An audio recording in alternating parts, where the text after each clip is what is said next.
Assalamualaikum warahmatullahi wabarakatuh dan selamat pagi. Perkenalkan, nama saya Davira Kristiarius dengan NIM A50125100031.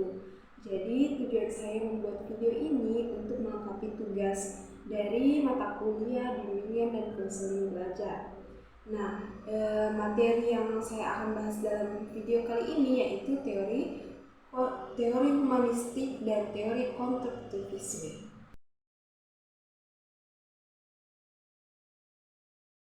Teori humanistik. Bagian A, pengertian teori humanistik. Teori humanistik adalah teori belajar yang menekankan pada pengembangan potensi diri, perasaan, dan kebutuhan manusia secara menyeluruh. Bagian B, tokoh-tokoh dalam teori humanistik. Tokoh yang terkenal dalam teori humanistik yaitu Abraham Maslow dan Carl Rogers. Konsep utama dari teori humanistik, yang pertama, belajar berpusat pada peserta didik. Siswa menjadi pusat dalam proses pembelajaran. Yang kedua, mengembangkan potensi diri. Pendidikan membantu siswa menemukan kemampuan dan bakatnya. Yang ketiga, memperhatikan perasaan dan pengalaman siswa. Proses belajar tidak hanya fokus pada pengetahuan, tetapi juga pada emosi dan motivasi. Yang keempat, yang terakhir yaitu aktualisasi diri.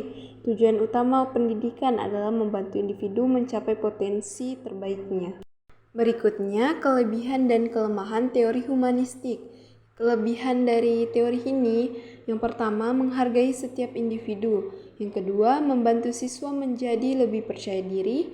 Yang ketiga, mengembangkan kreativitas dan kemandirian. Adapun kelemahan dari teori humanistik ini, yang pertama, sulit diterapkan pada kelas yang sangat besar. Yang kedua, kadang terlalu menekankan kebebasan siswa. Kita masuk pada teori konstruktivisme. Teori konstruktivisme adalah teori belajar yang menyatakan bahwa pengetahuan dibangun sendiri oleh peserta didik melalui pengalaman dan interaksi dengan lingkungan. Tokoh-tokoh penting dalam teori konstruktivisme antara lain Jean Piaget dan Lev Vygotsky. Konsep utama dari teori konstruktivisme yang pertama, belajar aktif. Siswa harus aktif mencari dan menemukan pengetahuan. Yang kedua, pengalaman sangat penting. Pengetahuan terbentuk dari pengalaman belajar. Yang ketiga, interaksi sosial. Diskusi dengan teman atau guru membantu pemahaman. Yang keempat, guru sebagai fasilitator. Guru tidak hanya memberi materi, tetapi membimbing siswa menemukan pengetahuan. Berikutnya ada kelebihan dan kelemahan teori konstruktivisme. Yang pertama itu ada kelebihan. Yang pertama membuat siswa lebih aktif dalam belajar. Yang kedua membantu siswa berpikir kritis. Yang ketiga pengetahuan lebih mudah dipahami karena ditemukan sendiri. Adapun kelemahan, yang pertama membutuhkan waktu belajar yang lebih lama. Yang kedua tidak semua siswa mudah belajar secara mandiri. Baik, kesimpulan dari yang saya dapat yaitu teori humanistik menekankan pada pengembangan potensi, perasaan, dan kepribadian siswa. Dan sedangkan teori konstruktivisme menekankan bahwa siswa membangun sendiri pengetahuan melalui pengalaman dan interaksi.